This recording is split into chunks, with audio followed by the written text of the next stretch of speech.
Hi, Ricardo for Don Ricardo Foods. We're at the cooking portion of the red sauce mix. I have a skillet here with about a teaspoon, actually no, a tablespoon, forgive me, tablespoon of cooking oil. I like to use olive oil. I have about a medium-high heat. It's preheated, and right now I'm gonna go ahead and add the veggies and the meat. And you're gonna hear it sizzle. Be careful that any splashing. And we're going to start to fry, saute, however you want to call this. And grab a towel here real quick so I get how to handle that.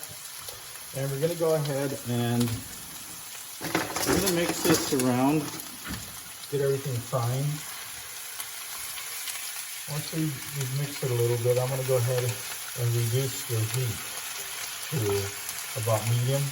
You want it nice and hot when we first get it in, kind of singe it. Make sure that oil's nice and hot so we don't have anything sticking. I am using like a non-stick skillet, and you're using a cast iron or a stainless steel, whatever you choose to cook in. And so we're going to mix some of this up. I'm going to mention a couple things. We'll cut away here in a little bit and get to the adding the sauce mix, the pre-mixed sauce mix portion, and the simmering. But first, I just want to mention a couple things you may have touched on earlier, can't remember. But one thing is, if you don't want to use peppers and onions, that's not your thing. You don't really eat them and not into them. You can use, I've used potatoes. I've diced a couple potatoes, very small, almost like you're going to make potatoes of brine into very small chunks, and have put them in. I like to use like a Yukon Gold or yellow potato, or however you want to call it. And they cook a little quicker, and you can actually put those in for about a couple of minutes before you add the meat in, so that the potato has a chance to cook a little more, and because they take a little longer than actually the meat will. And then you can just absolutely use no veggies whatsoever and just use the red sauce mix with just whatever steak you decide to dice and put in here. So right now I'm going ahead and I'm going to slow down. I want to make sure all this got mixed up.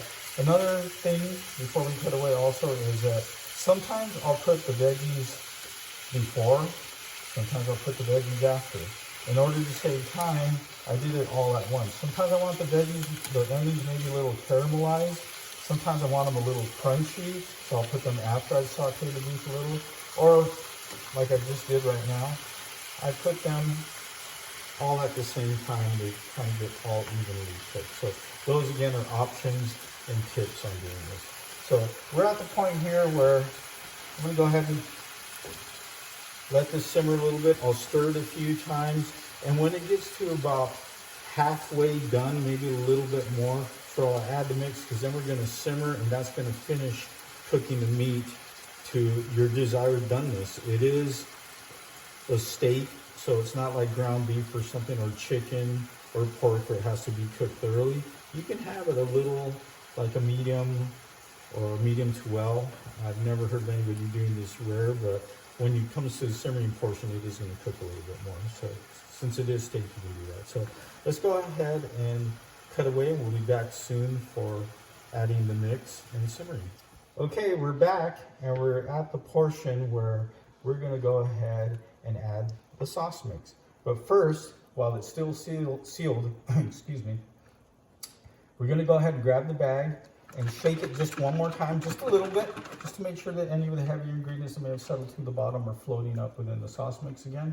And we're going to go ahead and open it up. We're going to pour this entire sauce mix in. Spread it around.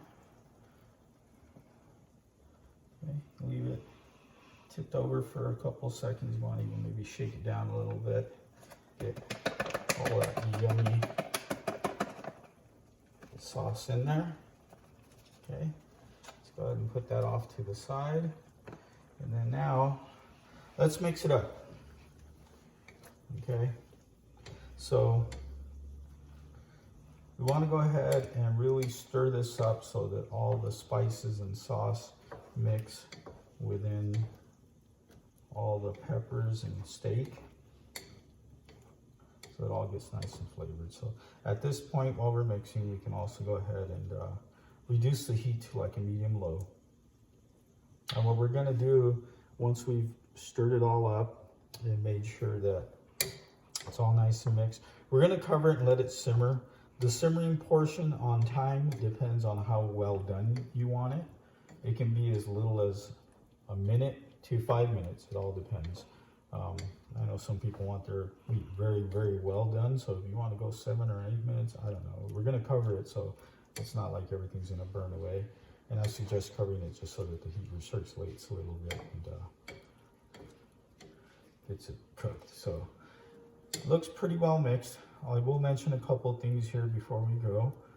And sides. This goes great with rice and beans, but I have put mashed potatoes on the side of this, and instead of putting gravy, since there's this nice sauce in there, pour some of the sauce. Get a little ladle and pour some of the sauce over your mashed potatoes. It tastes great. My wife and I love it that way when we're not in the mood to do the rice, typical rice and beans, and have a little salad on the side or such. So again, we gave you a few other tips. This looks nice and ready. We're going to go ahead and cover it up and enjoy this in a few minutes. So thanks for visiting DonRicardoFoods.com and for your purchases and such, and for watching. If you watched this on YouTube, please visit DonRicardoFoods.com for some yummy products, lots of information on cooking, food prep and such. Thank you for watching again. Bye.